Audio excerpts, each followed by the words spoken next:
Of course, the war against the French went on and on and on.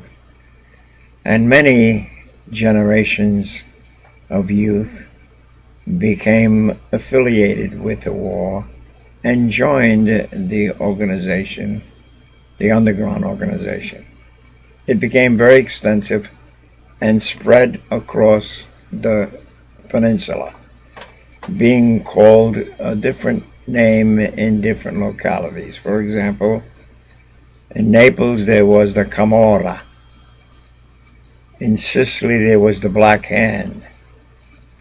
So there were a number of organizations across the peninsula that were tied to each other in unison with the same goal: morta alla francese in Italia, kill all the Frenchmen in Italy. After many generations of devoting their youth to the war against the French, it finally ended and the French left. The French left and the Italians took over the management of the country. However, we were left with a dilemma. Many generations of the youth devoted all of their life to the cause, and of course were not capable of working or joining in the industry. So the next thing that happened is that the Mafia then became notorious for shaking down the landowners and the rich in Sicily. They would be their protectors because they were the little hidden army. Now we need to bring the story of the Mafia up to present time. It is commonly acknowledged that the Mafia did not have anything to do with anything in America until 1904. In 1904, President Theodore Roosevelt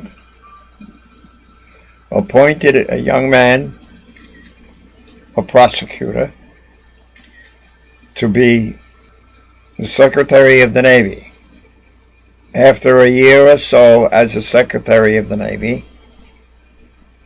he appointed him to a commission to investigate the infiltration or the control of the monopolies under a law which was anti-monopoly. He then started his investigation. In a sense, he was the first Federal Bureau of Investigative Director, FBI Director. His name was Charles A. Bonaparte. Bonaparte was a descendant of Louis Bonaparte, who ruled France during the mid-1800s. Charles Bonaparte was a devoted and serious investigator. He recognized that the country was becoming controlled under the thumb of the corporate leeches. He decided to investigate their affiliation and their control. While doing so, the newspapers which the corporations were in control of, started to investigate Bonaparte, trying to see how they could get back at him for his relentless investigation of the corporate moguls. They discovered his background and the history of his connection to Italy and to Bonaparte, and started to refer to him as the scion of the Mafia. They claimed that because he was from Italy, he had genetically predisposed to being Mafia. Nothing could be further from the truth. He didn't bother trying to fight it or trying to deny it, because it was not true. You don't deny an untruth. You make it true when you deny it. He just went about his business doing his job, and he did it so well that he got the appellation Rackets Buster, because the monopolies were considered rackets.